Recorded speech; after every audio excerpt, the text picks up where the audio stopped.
Hello दोस्तों, welcome to the विद्यान पाठशाला। विद्यान पाठशाला में आपका स्वागत है। और बच्चों कैसे हो? आशा करता हूँ अच्छे होंगे। आज से हमने क्या है, आज हम लेकर आए हैं हिंदी का प्रैक्टिस सेट, जो क्या है बिल्कुल आपको जो विद्या ज्ञान में है बिल्कुल हूबहू देखने को मिलेगा। इस तरीके का क्या है, आपको जो विद्या ज्ञान में जो मेंस एग्जाम में जो हिंदी के जो पेपर आता है, जो रहता है, वो इसी तरीके से रहने वाला है। ठीक है ना? तो हम आज स्टार्ट करते हैं। हिंदी लैंग्वेज इसी तरीके से आएगा, हिंदी लैंग्वेज। ठीक है ना? विद्या ज्ञान का ये हमारा क्या है पेपर आज। ठीक है ना? इसे सॉल्व करते हैं। तो देखो, सबसे पहले दे रखा है मतलब खंड का, इस तरीके से होगा आपके लिए खंड का। ठीक है ना? इस खंड का में क्या है, आपको भाषा संबंधित क्वेश्चन है इसमें। इसके गद्यांश को पढ़कर क्या है, आपको इसमें आंसर देने हैं। तो आपको जो गद्यांश मिलने वाला है वो इसी तरीके से मिलने वाला है। ठीक है ना? तो देखो, सबसे पहले हम इस गद्यांश को पढ़ते हैं, उसके बाद में इसका आंसर देते हैं। ठीक है? तो बोल रहा है, करीब 50 साल पहले की बात है। कोलकाता शहर का बड़ा बाजार इलाका तब शहर का सबसे घनी आबादी वाला इलाका था। आज की तरह फ्लैट नहीं होते थे। खुले घर और घरों के बाहर आंगन हुआ करते थे। वहीं पर दो पड़ोसी रहते थे। एक नीचे के तल्ले में रहता था, जिनका नाम रामप्रसाद था। नीचे वाले तल्ले में कौन रहता था? रामप्रसाद, राम का क्या है व्यक्ति रहता था। दूसरा ठीक उसके ऊपर रहता था, जिसका नाम गंगा प्रसाद था। ऊपर वाले में कौन रहता था? गंगा प्रसाद रहता था। तब आज की तरह रसोई गैस नहीं हुआ करती थी। लोग चूल्हे पर खाना पकाया करते थे।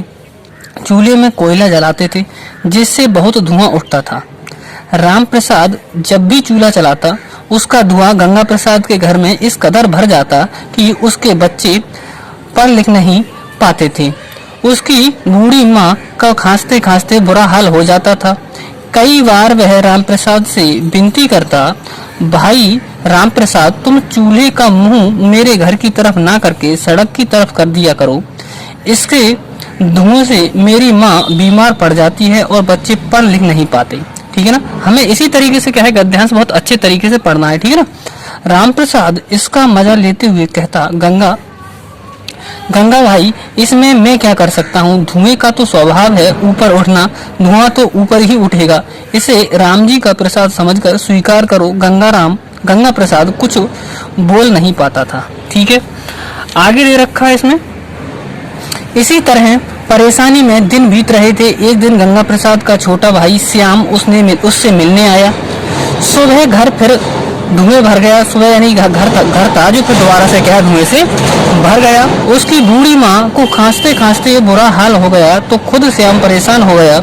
जब तक घर में धुआं भरा रहा, वह कोई काम नहीं कर सका, ठीक से सांस तक नहीं ले पाया। श्याम ने गंगा प्रसाद से कहा, भैया ये क्या है?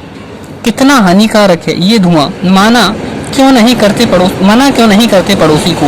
क्या हाल कर रखा है धुएं ने सबका। ठीक है ना? अगला है, आगे दे रखा है, गंगा प्रसाद ने उसे सारी कहानी सुना दी। उसने गंगा प्रसाद से कहा, तुम चिंता मत करो। उसने राम प्रसाद के घर के चारों तरफ से देखा और अगली सुबह होते ही उसने ऊपर से पानी का पाइप नीचे की तरफ घर की तरफ छोड़ दिया। खुले आंगन में सूख रहे राम प्रसाद के सारे कपड़े भीग गई। आंगन में सूखती बड़ियां भीग गई। दौड़ता हुआ भीतर से आंगन में आया और नीचे से चीखा, बेवकूफ, ये क्या कर रहे हो? पानी क्यों गिरा रहे हो? देखो मेरे सारे कपड़े भीग गए, बड़ियां भीग गई। श्याम ऊपर से बोला, भाई मैं इसमें क्या कर सकता हूँ? पानी का तो स्वभाव है नीचे की ओर गिरना। इसे गंगा का प्रसाद समझकर स्वीकार करो। उन्होंने क्या कहा था? उसने इसलिए कहा था, उन्होंने राम का प्रसाद कहा था, तो इन्होंने क्या कर दिया? गंगा का प्रसाद बोल दिया इसके लिए। ठीक है ना? स्वीकार करो। राम प्रसाद की बात समझ में आ गई। ठीक है ना? दूसरे दिन से धुआं आना बंद हो गया। ठीक है ना? अब इसके क्या है, क्वेश्चनों के हम आंसर देते हैं। ठीक है ना? तो देखो, हमारे लिए क्या है, ये बिल्कुल क्या है, इसी तरीके से हमारे जो विद्यालय में पेपर आता है उसी तरीके से क्या है, हमारा बिल्कुल हुबहू पेपर है ये। ठीक है ना? ऐसे ही क्या है, तैयारी को क्या है करने के लिए हम ऐसे ही आगे भी और वीडियो लेकर आएंगे। तो देखो हम क्या है, क्वेश्चन करते हैं। अब बोला शब्दार्थ, तल्ले मकान का निचला हिस्सा है। तल्ले का मतलब क्या है? तल्ले का मतलब क्या होता है? मकान का निचला हिस्सा होता है। बढ़िया क्या होती है? दाल की छोटी गोलियां, जिनकी क्या सब्जी बनाई जाती है। ठीक है? तो पहला क्वेश्चन है, राम प्रसाद और गंगा प्रसाद किस तरह के इलाके में रहते थे? ठीक है ना? क्या वे जो शहर में बहुत दूर था, जो बाजार में बहुत दूर था, जहाँ कोई आता जाता नहीं था, जहाँ बहुत सारे घर पास पास बने हुए थे? तो हमारा राइट आंसर क्या हो जाएगा? डी बिल्कुल राइट आंसर हो जाएगा। यानी क्या है, जहाँ बहुत सारे घर पास पास बने हुए थे। ठीक है ना? अगला क्वेश्चन देखते हैं। धुएं के कारण गंगा प्रसाद के घर के लोगों के डैश पर कुप्रभाव पड़ रहा था। क्या प्रभाव? सौंदर्य, यानी कि धुआं से क्या है, जो गंगा प्रसाद के जो घर के लोग थे वो सुंदर हो रहे थे। तो क्या ऐसा है? गलत हो जाएगा ये तो, ठीक है ना। क्या स्वस्थ हो रहे थे? ठीक है ना, तो ये भी क्या हो जाएगा? स्वस्थ हो रहे थे क्या, ठीक है ना। धुएं के कारण राम प्रसाद के घर लोग, पूछ रहा है वो, कुप्रभाव पड़ रहा था। क्या प्रभाव पड़ रहा था, ठीक है ना। समान बोला स्वस्थ, या फिर क्या है सामान, या फिर क्या है भोजन। तो यहाँ पे देखो, देखना पड़ेगा, धुएं के कारण गंगा प्रसाद के घर के लोगों की स्वास्थ्य पर कुप्रभाव पड़ रहा था। सौंदर्य पर नहीं, स्वास्थ्य पर। यहाँ पे क्या आ जाएगा हमारा? स्वास्थ्य पर कुप्रभाव पड़ रहा था, ठीक है ना। तो हमारा राइट आंसर क्या हो जाएगा हमारा? यहाँ पे आ जाएगा ये स्वास्थ्य, ठीक है। तो इसी तरीके से आपको क्वेश्चनों के आंसर देने हैं, ठीक है ना। ऐसे ही आपको क्या है मिलने वाला है, जो आपका जो विद्या ज्ञान का मेंस एग्जाम का जो पेपर होगा, ठीक है ना। क्योंकि अब की बार क्या है, ऑनलाइन पेपर नहीं हो, कंप्यूटर पेपर नहीं हो, इसी तरीके से क्या है पेपर उसे आपको क्या है ये ऑफलाइन पेपर होगा, ठीक है ना।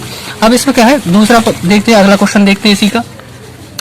अगला क्वेश्चन दे रहा है, मान ले राम प्रसाद खुद को नुकसान पहुंचाए बिना धुएं को गंगा प्रसाद के घर की ओर जाने से कैसे रोक सकता था, ठीक है ना। राम प्रसाद खुद को नुकसान पहुंचाए बिना धुएं को गंगा प्रसाद के घर की ओर जाने से कैसे रोक सकता था। तो देखो, अपने चूल्हे को पूरी तरह से जलाना बंद करके, नहीं, चूल्हे को तो जलाना बंद नहीं कर सकता, क्योंकि उस टाइम पे गैस की जो रसोई वगैरह गैस वाली थी, रसोई वाली जो गैस थी वो नहीं, एलपीजी, जो हमारी एलपीजी गैस होती है, रसोई गैस, वो क्या है पहले नहीं थी। तो चूल्हा तो जलाना पड़ता, वरना क्या भूखा रह जाता। फिर है सी ऑप्शन दे रखा है कि अपना घर कहीं और बदल कर, ठीक है ना। तो अपना घर बदलने में दिक्कत हो जाती, रसोई गैस पर खाना बनाकर, क्योंकि रसोई गैस थी नहीं, चूल्हे का मुंह घर से दूसरी ओर करके। तो ये राइट आंसर हो जाएगा, चूल्हे का मुंह क्या है दूसरी ओर करके क्या है नुकसान से बचा सकता था, ठीक है ना। अगला देखो, अगला क्वेश्चन है इसमें, पूरी कहानी से कौन सा प्रमुख भाव निकलकर सामने आ रहा है। पूरी कहानी हमने जो पढ़ी है उससे कौन सा भाव निकल के सामने आ रहा है ये बताना है। तो देखो, पीछे करने का, किसी को पीछे करने का, या परेशान करने का, या सबक सिखाने का, या मजाक उड़ाने का। तो इससे क्या है हमारा सबक सिखाने का। क्या है हमारा सबक सिखाने से, ठीक है ना, क्योंकि उसने क्या किया, उसको सबक सिखाया उल्टा और दूसरे वाले को, ठीक है ना। तो ये अगला है इसमें, इस कहानी के लिए इनमें से कौन सी कहावत उपयुक्त है। तो जो हमने कहानी पढ़ी अभी हाल, ठीक है ना, उसमें बताना है कि इसके लिए कौन सी कहानी हमारी उपयुक्त रहेगी। किए कराए पर पानी फेरना, तो इसका तो कोई मतलब नहीं है यहाँ पे। अंत भला तो सब भला, ऐसा भी नहीं है। सांच को आंच नहीं, तो सांच को तो आंच होती है। अगला है जैसे को तैसा, ये राइट आंसर हो जाएगा।